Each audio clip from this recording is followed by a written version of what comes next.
Hello, my name is Anand Chingran. I'm going to walk you through a demo that brings all the federation concepts together. So what the demo will be, it will be of two parts. In part one, we'll build out kind of an e-commerce GraphQL endpoint that takes data from geo, customer, and orders and creates kind of one GraphQL across your entire team or your entire enterprise.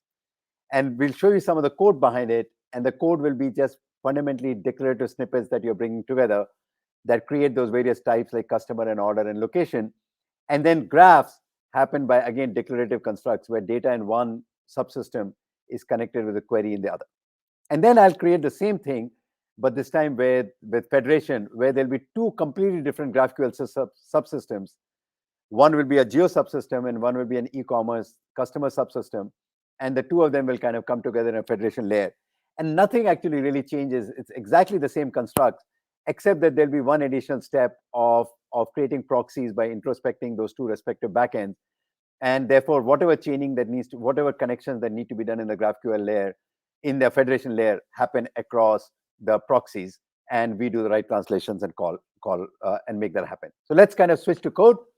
So imagine that you're building a website that delivers information about a customer and perhaps his or her delivery information and what is the weather associated with it so that you can personalize it.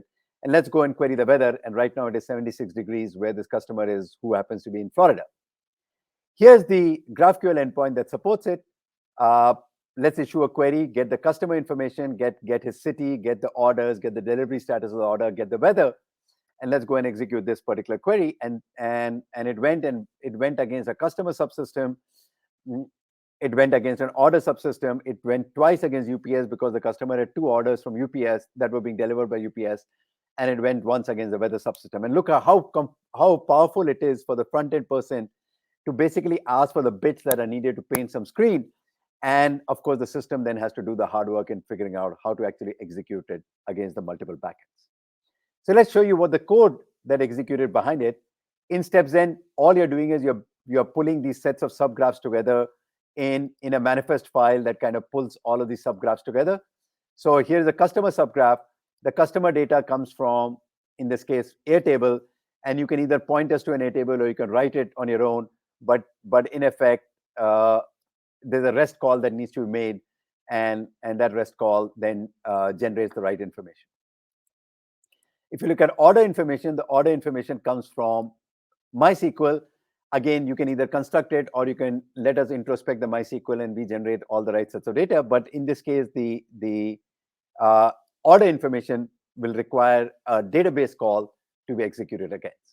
Okay, the weather information comes from Open Weather Map, and you make a REST call. But this weather information takes lat long and returns the Open Weather Map. So how did a customer get weather? If you recall, I was able to show the weather in Miami for the customer. How did that happen?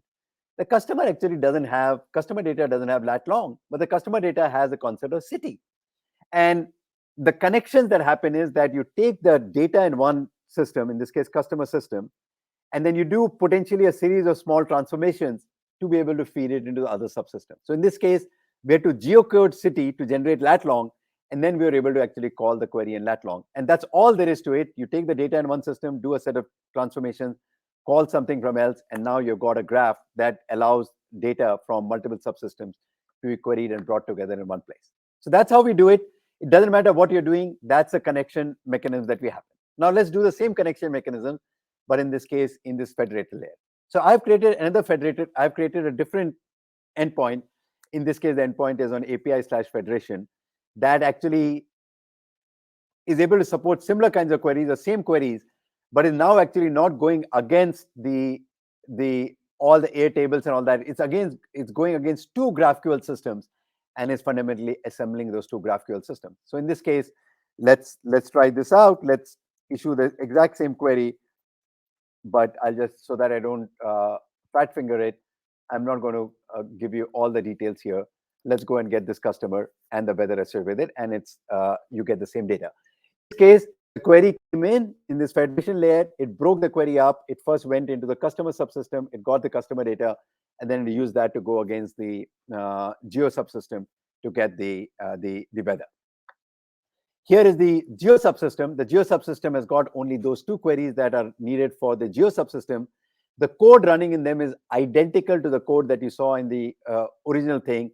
In effect, it's really weather by location goes against, lat long goes against open weather map.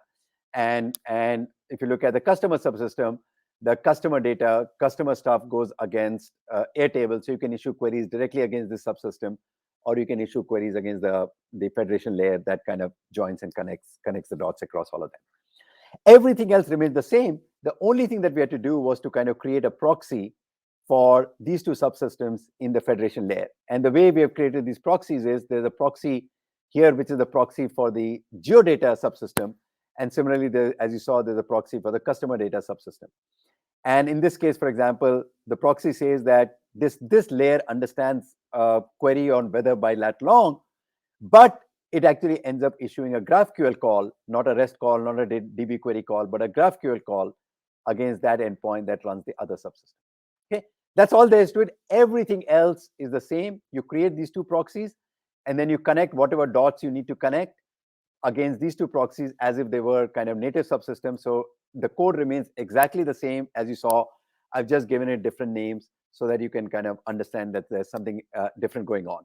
But there are these subgraphs that have some connections, and then there are bigger graphs that have more connections. You can have even bigger graphs that have more connections. They're all working by the same mechanism, and where you draw the boundary or how you cut it is entirely dependent on you. So if you like this, we would love for you to sign up on StepZen.com, start building, bring your own data, and mix and match with SaaS APIs that we also provide, and build either one graph or a graph of graphs or a graph of graph of graphs. All can be done by identical mechanisms in StepZen. Thank you very much.